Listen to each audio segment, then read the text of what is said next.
आपके यहाँ एक भोजपुरी का सुपरस्टार आया हुआ है। अच्छा, और वो जब रोड क्या पे तो नाम है वो जो क्या तो नाम है उसका?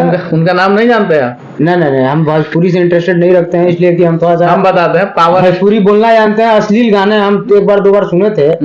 गुड्डू रंगीला अंगूला जो गाना गाते थे अश्लील गाना, अच्छा। तो उसके बाद से हम इसका विरोध करते हैं। हाँ। भोजपुरी में क्या, भोजपुरी को इतना महान क्यों माना जाता है?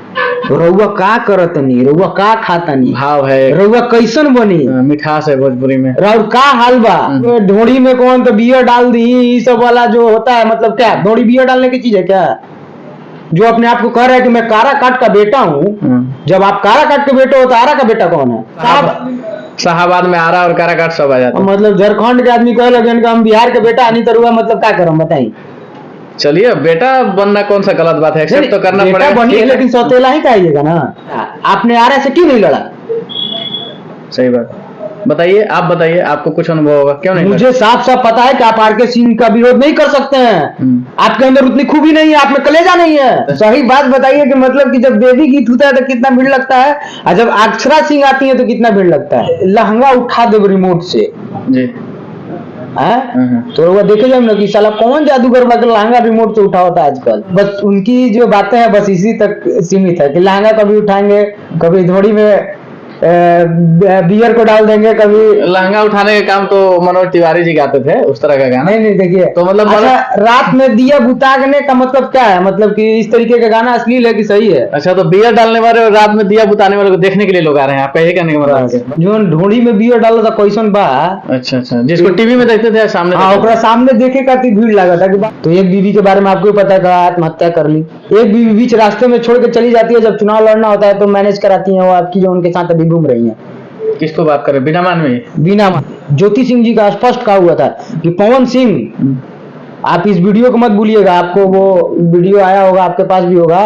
ज्योति सिंह ये स्पष्ट बोली थी कि आप मुझे कम से कम रहने खाने का व्यवस्था तो दे दो। तो पवन सिंह तो उनको अपना लिया, रहने खाने की व्यवस्था क्या अपना का लिए मतलब अभी कहाँ लेके आए हैं? अपना लेते तो वो किसी जहाँ रहते हैं वो रहती। तो अभी चुनाव में साथ थोड़े रखेंगे, बिना मानवी तो उनका समझौता करा चुकी है। अब हो सकता है कि बिना मानवी अपना समझौता कर ली हो उसी के साथ साथ। नमस्कार, मैं अविनाश विश्वास और इस वक्त मैं काराकाट लोकसभा क्षेत्र में भ्रमण कर रहा हूँ। मेरे साथ एक निर्दलीय प्रत्याशी जुड़े हुए हैं, आइए इनसे परिचय करवाते हैं और जानते हैं किस मुद्दे पे चुनाव लड़ रहे हैं। रोहतास खबर में स्वागत। नमस्कार सर, आपको परिचय बताइए।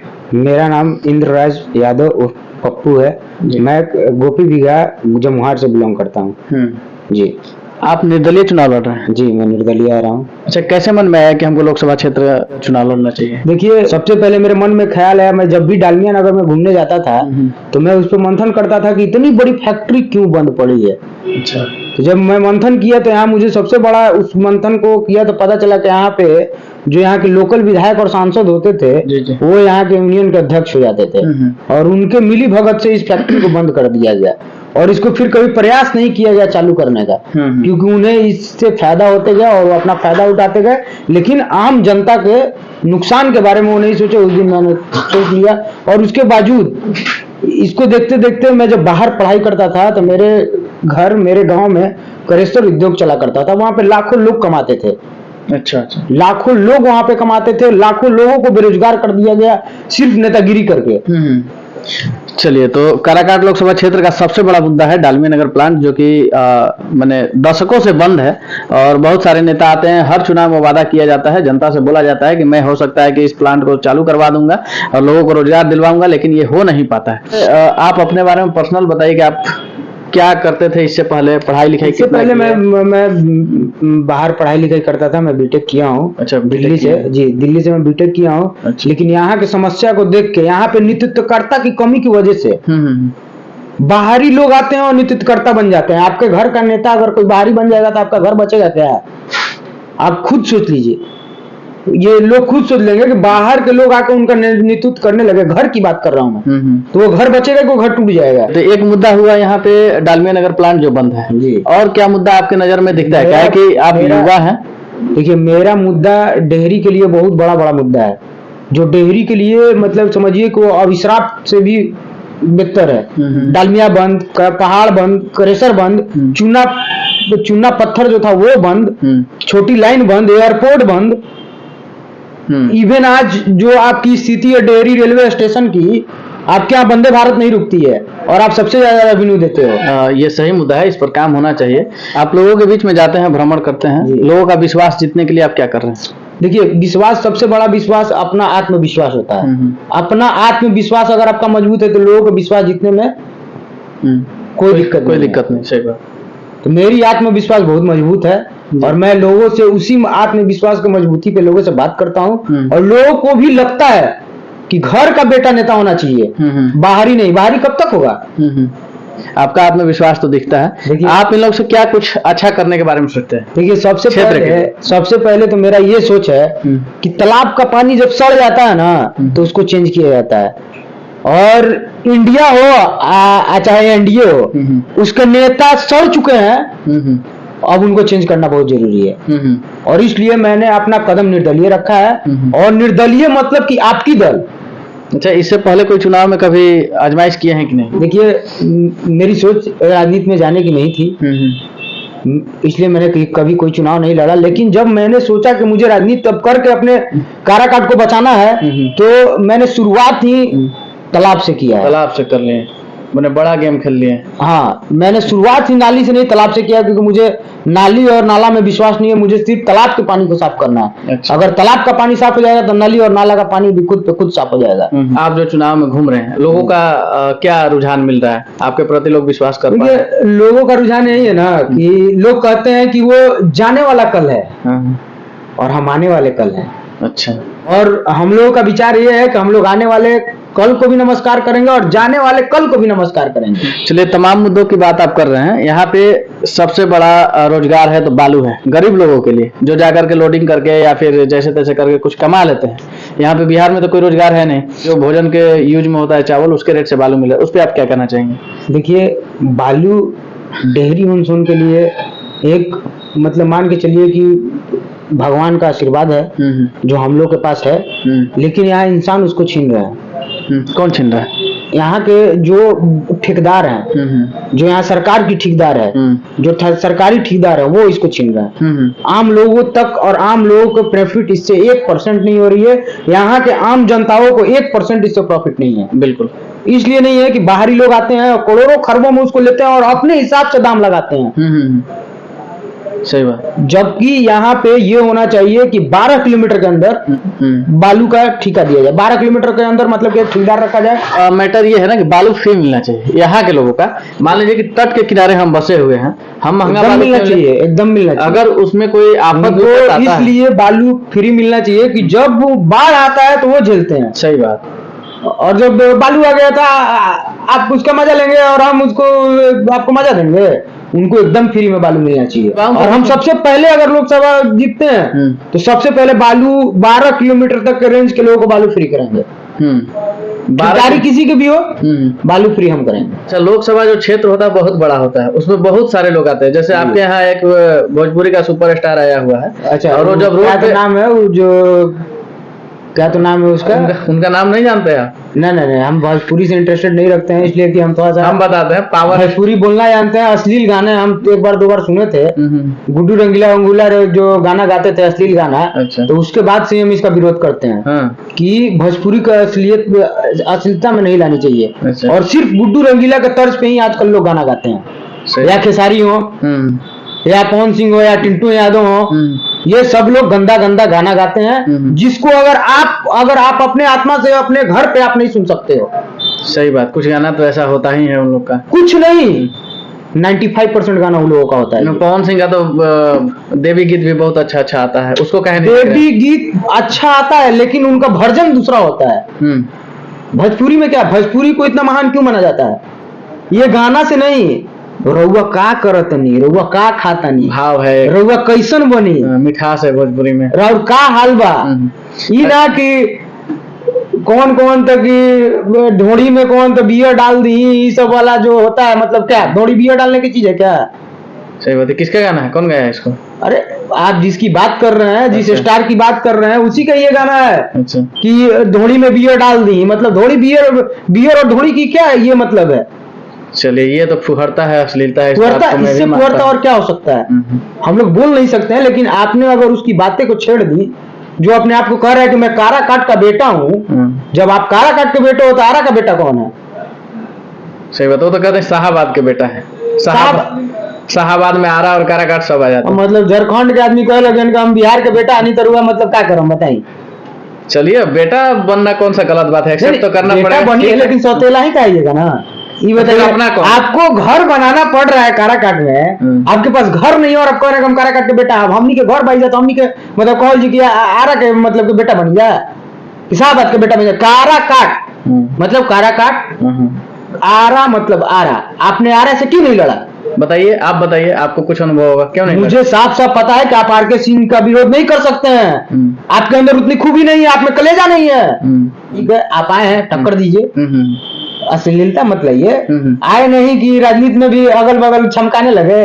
अच्छा, एक सवाल और ले लीजिए मेरा, कि आप जिसको बोल रहे हैं कि अश्लील गाना गाता है और समान में अश्लीलता हम बोलते हैं कि आप भी जानते हैं। नहीं चलिए, पब्लिक का कहना है, आप जानते हैं कि नहीं? नहीं, हम भी सुने हैं उनका अश्लील गाना, तो मैं भी सुना हूँ, इस बात को मैं ना नहीं कर सकता हूँ। तो अगर हम लोग मानते हैं कि अश्लील गाना गाते हैं, लेकिन फिर भी जब वो रोड पे निकलते हैं तो सड़क से लेकर छत तक लोग उनको देखने के लिए खड़े हो जाते हैं। सड़क से लेकर छत तक। अच्छा एगो बात बताइए, जागरण रहुआ घर होला तो कितना आदमी भीड़ लगा होला? देवी गीत अक्षरा सिंह आ जाती है तो कितना भीड़ लगता है? सही बात है, उनको भी देखने वाले बहुत लोग होते हैं। सही बात बताइए कि मतलब कि जब देवी गीत होता है तो कितना भीड़ लगता है, और जब अक्षरा सिंह आती है तो कितना भीड़ लगता है? ये तो लोगों के मूड पे डिपेंड करता है ना। लोगों के मूड पे नहीं डिपेंड करता है, सभी लोगों का मूड ही उसी तरीके का होता है। मतलब स्पष्ट। अच्छा मान के चलिए कि नौजवान है, ठीक है, अगर हम आप मान के चलिए नौजवान है, अगर आप गाना गाते हैं कि लहंगा उठा दे रिमोट से जी, तो वो देखे जाए ना कि साला कौन जादूगर बात लहंगा रिमोट से उठा होता है आजकल। सही बात है, समझ बात है, देखना चाहेगा उसको, देखना चाहेगा कि नहीं चाहेगा, बस वही उनकी क्रेज है। अच्छा, वही उनकी बात है, और बस उनकी जो बातें हैं बस इसी तक सीमित है कि लहंगा कभी उठाएंगे, कभी धोड़ी में बियर को डाल देंगे, कभी लहंगा उठाने का काम तो मनोज तिवारी जी गाते थे, उस तरह का गाना। नहीं देखिए तो मतलब अच्छा, रात में दिया बुताने का मतलब क्या है? मतलब कि इस तरीके का गाना अश्लील है कि सही है? अच्छा, तो बियर डालने वाले और रात में दिया बुताने वाले को देखने के लिए लोग आ रहे हैं, आपका यही कहने का मतलब? बस यही बात है कि उसके स्टारडम को लोग देखने के लिए आ रहे हैं, है ना? दर्शक और वोटर में अंतर है, बेशक अंतर है। वोट भीड़ देता है कि आप देते हैं? हम लोग देते हैं, तो भीड़ नहीं ना देता है, तो भीड़ भी तो वोट दे सकता है ना, उसको भी तो अधिकार है। भीड़ सिर्फ भीड़ इसलिए लग रहा है कि बाप रे जो ढोड़ी में बियर डाला था क्वेश्चन बा। अच्छा, जिसको टीवी में देखते थे सामने, हाँ सामने देखेगा। चुनाव जीतने के लिए इलेक्शन लड़ रहे हैं या फिर पवन सिंह को डिफेंड करने के लिए? नहीं मैं या पवन सिंह को टारगेट करने? पवन सिंह जब इस धरती पे नहीं थे, काराकाट के धरती पे, तब से मेरी लड़ाई चल रही है काराकाट के लिए। ऐसा नहीं है कि पवन सिंह आ जाएगा तो हम आ जाएंगे। आप शादीशुदा है कि नहीं? पवन सिंह शादीशुदा है, उन पे इतना आप कटाक्ष कर रहे हैं। मैं अभी युवा हूँ 26 साल के, और 26 साल की उम्र में मुझे नहीं लगता है कि शादी की जरूरत अभी है। हाँ बेसिकली 1-2 साल 3 साल 30-32 जाते जाते मैं शादी जरूर करूंगा। ये सृष्टि को बढ़ाने के लिए शादी भी करना जरूरी है, लेकिन शादी करके छोड़ना जरूरी नहीं है। कौन छोड़ दिया? छोड़ने की बात कैसे कर रहे हैं? कौन छोड़ दिया? अब तो मेरे महामहिम नरेंद्र मोदी जी के भी नंबर आती है कि शादी करके वो भी छोड़ दिए। अगर बीवी को छोड़ने वाले राम बन जाते हैं तो लगातार कितने लोग हैं जो बीवी को छोड़ के राम बन जाते हैं। पवन सिंह के भी बड़ा आइडियल है नरेंद्र मोदी जी, वो बोलते हैं कि हमारे देश के प्रधानमंत्री खूब विकास कर रहे हैं और उनके मार्ग पे हम चलेंगे। देखिए कौन? पवन सिंह क्या बोलते हैं? पवन सिंह भी बोलते हैं कि हमारे नरेंद्र मोदी जो देश के प्रधानमंत्री आइडियल है, देश के विकास। आइडियल का अर्थ पवन सिंह जी बता देंगे ना, आइडियल का अर्थ क्या होता है? तो फिर तो मैं पवन सिंह को मान जाऊंगा वो नरेंद्र मोदी। पवन सिंह आपसे ज्यादा अनुभवी होंगे। पवन सिंह शादीशुदा है, उनका शादीशुदा की बात कर रहे हैं, तो एक बीवी के बारे में आपको पता है, आत्महत्या कर ली। अच्छा, क्या रीजन हुआ होगा ये आप भी जानते हैं। एक बीवी बीच रास्ते में छोड़ के चली जाती है, जब चुनाव लड़ना होता है तो मैनेज कराती हैं वो आपकी, जो उनके साथ अभी घूम रही हैं। किसको बात कर रहे हैं? बीना मानवी? बीना मानवी। अच्छा, बीना मानवी जी आती हैं और वो ठेकेदार बन जाती हैं। शादीशुदा लोग मतलब कि तलाक कराने वाले जो तलाक दे रहे हैं उनको मैनेज कराती हैं, और तो जिंदगी बसाने का काम कर रहे हैं। बीना मानवी पे कैसे कटा? नहीं देखिए, बीना मानवी जी अच्छा कर रही है, लेकिन ज्योति सिंह जी का स्पष्ट कहा हुआ था कि पवन सिंह, आप इस वीडियो को मत भूलिएगा, आपको वो वीडियो आया होगा, आपके पास भी होगा। ज्योति सिंह ये स्पष्ट बोली थी कि आप मुझे कम से कम रहने खाने का व्यवस्था तो दे दो। तो पवन सिंह तो उनको अपना लिया, रहने खाने की व्यवस्था क्या रहेगी? अपना का लिए मतलब अभी कहाँ लेके आए हैं, अपना लेते तो वो पीसी जहाँ रहते हैं वो रहती।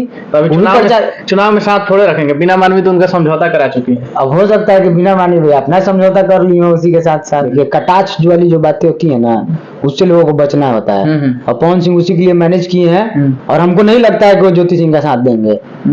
मतलब ज्योति सिंह को पत्नी नहीं मानेंगे? हमको तो नहीं लगता है। तो अभी तो पत्नी मान रहे हैं बिना माने। पता नहीं, जब मंतव्य करे लगे आदमी। तो कैसे कैसे कर रहे हैं? अभी चुनाव आया तो आप कह रहे हैं कि वो मेरी बीवी है। चुनाव से पहले वो फिर किसी या फिर कहीं और छोड़ देते हैं, उनका कोई पता ही नहीं आप रखते हैं। जब चुनाव आता है कहते नहीं हम अपनी बीवी को अपना लिए, जैसे काराकाट को अपना लिए हैं। आपका कहना है कि चुनाव आया इसलिए इस तरह के समझौता करवा लिए हैं और बाकी उनका कोई भरोसा है नहीं। तो पवन सिंह जो स्टारडम को लेकर के काराकाट लोकसभा क्षेत्र को पूरे हॉट सीट बना के रखे हैं, और लोगों का कहना है, सभी जाति के लोग कह रहे हैं कि पवन सिंह को अब वोट करेंगे, है ना? पवन सिंह को किसी जाति की नहीं, और सबसे बड़ी बात है कि यहाँ जाति की बात होनी ही नहीं चाहिए। इसलिए नहीं होनी चाहिए कि जाति सिर्फ एक है इंसानियत की। एक बार फाइनली आप अपना मुद्दा गिना दीजिए ताकि पब्लिक को लगे कि एक 26 साल का लड़का जो कि निर्दलीय चुनाव लड़ रहा है, किस मुद्दा को लेकर के, किस विचार को लेकर के लोकसभा क्षेत्र में अपना मेरा मुद्दा जो है, सबसे पहले मुद्दा है, देखिए आपको फिर रोजगार, जो यहाँ रोहतास इंडस्ट्री के माध्यम से सैकड़ों लोगों को मिल सकता है। क्रेशर, पहाड़ लाखों लोगों को रोजगार दे सकता है। यहाँ का जो आपका है चुना पत्थर जो कि विश्व विख्यात है, उससे भी आपको रोजगार मिलेगा। और आपको यहाँ पे जो आपकी बालू, जिससे जो बाहरी फायदा उठा रहे हैं, अगर उसको लोकल के हाथ में दिया जाए तो उससे भी बहुत ज्यादा रोजगार मिलेगा। विश्व विख्यात जो डालमिया फैक्ट्री, सामूहिक फैक्ट्री है, जो कि वहाँ पे बहुत सारे आइटम बनते थे, तो इसलिए वहाँ पे बहुत सारे लोगों को रोजगार मिल सकता है। अच्छा, तो ये मेरा रोजगार का मुद्दा। और महंगाई अगर आपके यहाँ से सारा चीज गायब हो जाएगा तो बेसिकली आपके यहाँ महंगाई आ जाएगा, और यही महंगाई का रीजन है। आपको नोखा में जो राइस मिल गायब हो गया, जो राइस मिल नोखा में हुआ करता था वो आज गायब हो गया, राइस मिल को पुनः स्थापित किया जाएगा। इस तरीके का हर जगह बहुत सारे जगह दिक्कत है। जैसे कि आप जानते होंगे डेहरी ऑनसोन काराकाट का हट है, दिल है, इसको आप समझ रहे होंगे। जैसे कि दिल्ली का कन्नट प्लेस दिल है, उसी तरीके से काराकाट का दिल डेहरी ऑनसोन डेहरी है। सही बात, ठीक है। और इस दिल के ऊपर इतना छेद किया जा रहा है बाहरियों द्वारा, इतना छेद किया जा रहा है कि दिल में छेद हो गया है। अब जैसे कि आपको हम बता देते हैं, सबसे बड़ा यहाँ का मुद्दा है ऑटो यूनियन के, स्थानीय ऑटो का, जो कि इनके साथ बहुत बड़ा प्रॉब्लम है, बहुत बड़ी समस्या है। समस्या क्या है, इनको स्टैंड नहीं मिल रहा है, और इनसे रंगदारी वसूली बहुत ज्यादा की जा रही है। रंगदारी वसूली का मतलब है कि 4-5 जगह लोगों से टोकन काटना नगर पालिका के नाम पे, इस तरीके का काम हो रहा है। तो ये सब चीजों को एकदम खत्म किया जाएगा। सभी उम्मीदवारों को जिस पर बात करना चाहिए, इंद्रास यादव जी जो कि निर्दलीय से प्रत्याशी हैं, काराकाट लोकसभा क्षेत्र से, 26 साल के युवा हैं, और इन्होंने जो जिन मुद्दों की जिक्र किया, इन मुद्दों पर सभी को जिक्र करना चाहिए, बल्कि इस पे काम करके दिखाना चाहिए। अपने वोटर से क्या कहना चाहिए? तो मैं वोटर से, जितने भी मेरे वोटर हैं, मैं उनसे आग्रह करूंगा, प्रार्थना करूंगा कि आप जितने अच्छे से अच्छे लोगों को भेजेंगे वहाँ, उतना अच्छा आपका काम होगा। फंसेंगे, आपके आने वाली जनरेशन फंसेगी, ये सारी चीजें हैं। और आज आपका बनाया हुआ यह नेतृत्वकर्ता है जिसको वजह से हम लोग फंसे हुए हैं। तो इस जाल से हम लोग को निकलने के लिए आप लोग का सपोर्ट, सहयोग, प्यार चाहिए, माता बहनों, भाइयों, मित्रों, सबसे। और आप लोग तहे दिल से मुझे सपोर्ट करें और सांसद भेजने का काम करें। काराकाट लोकसभा क्षेत्र के निर्दलीय प्रत्याशी इंद्रास यादव जी, जिनको आपने सुना, इनको सुनने के बाद में आपके मन में जो प्रतिक्रिया उत्पन्न होता है, कमेंट बॉक्स में अपना राय जरूर दीजिएगा।